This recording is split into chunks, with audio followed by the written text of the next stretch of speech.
راضی برضائے رب، رب کی رضا پر راضی رہنا۔ یہ بات کہ جو بھی کچھ ہوا یا ہوگا وہ اذن رب کے بغیر نہ ہوا ہے نہ ہو سکتا ہے، یہ تو ایمان کا منطقی تقاضا ہے۔ یہاں پتا تک نہیں ہلتا جب تک کہ اللہ کی اجازت نہ ہو، اذن نہ ہو۔ تو جو کچھ ہوا اللہ کی اجازت سے ہوا، خواہ اس میں درمیان میں کتنے ہی عوامل آ گئے ہوں۔ کسی نے اٹھا کر آپ کو پتھر مارا، لیکن یہ پتھر آپ کو نہیں لگ سکتا تھا اگر اللہ نہ چاہتا۔ پتھر مارنے والے کا عمل اپنی جگہ ہے، لیکن آپ کو اس پتھر کا لگ جانا جو ہے یہ بغیر اذن رب نہیں ہے، لہذا اس کو سمجھیے کہ اللہ کی طرف سے آیا۔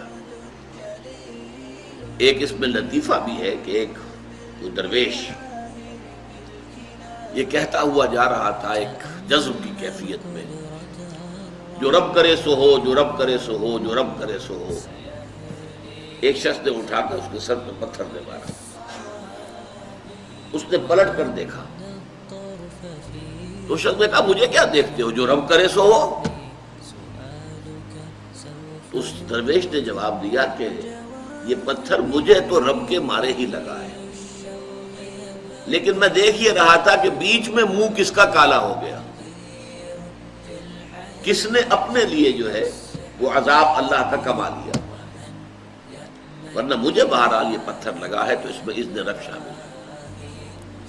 اچھا، اب جو شے اذن رب سے ہو رہی ہے، بندہ مومن کا اگر اپنا تعلق اللہ کے ساتھ مخلصانہ ہے، اس میں منافقت نہیں ہے، اس میں ریا نہیں ہے، اس میں دھوکہ نہیں ہے، اس میں فریب نہیں ہے،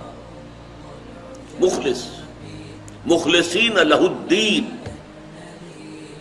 تو اللہ تعالیٰ کا تعلق بھی اس کے ساتھ ریسیپروکیٹ کرتا ہے۔ اللہ تعالیٰ انا عند ظن عبدی بی، حضور یہ اللہ کا قول ہے حدیث قدسی میں کہ میرا بندہ میرے بارے میں جو کچھ گمان کرتا ہے میں وہی سلوک اس کے ساتھ کرتا ہوں۔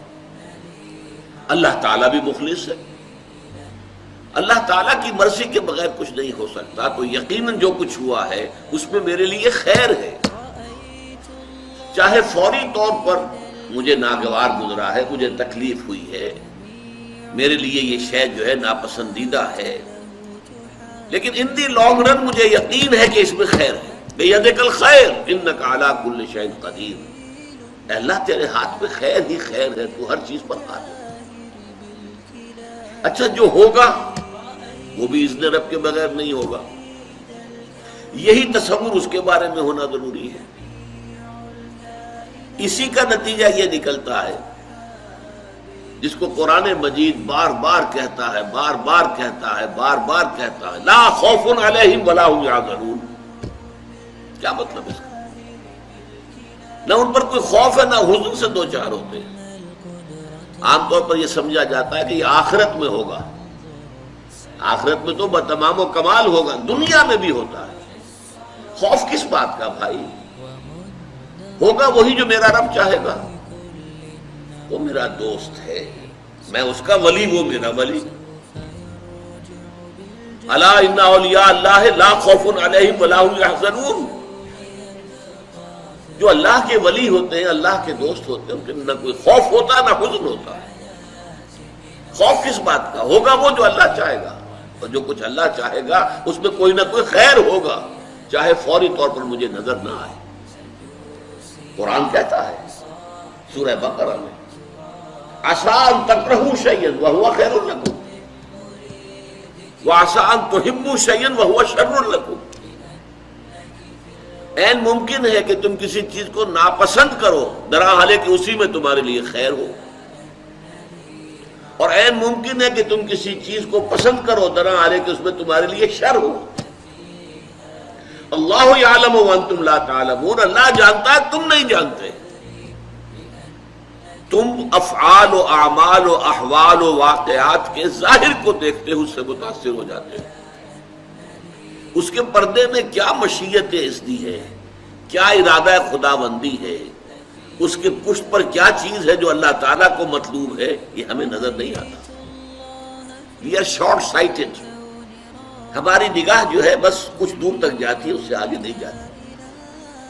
لہذا افعال و اعمال و احوال و واقعات کے صرف ظاہر پر ہماری نگاہ ہے، باطن پر تو ہے ہی نہیں. لہذا ہم اس سے متاثر ہوتے ہیں. تو در حقیقت ایمان کا حاصل الا ان اولیاء اللہ لا خوف علیہم ولا هم یحزنون. اللہ کے دوستوں پر نہ کوئی حزن ہے نہ خوف ہے، کوئی سوال ہی پیدا نہیں ہوتا. اسی طریقے سے قرآن مجید جو ہے بلند ترین مقام جو انسان کا ہو سکتا ہے، اس کی تعبیر کے لیے الفاظ استعمال کرتا ہے رضی اللہ عنہم ورضوا عنہ. اللہ ان سے راضی ہو گیا، وہ اللہ سے راضی ہو گئے. یہ باہمی رضامندی ہے، دو طرفہ.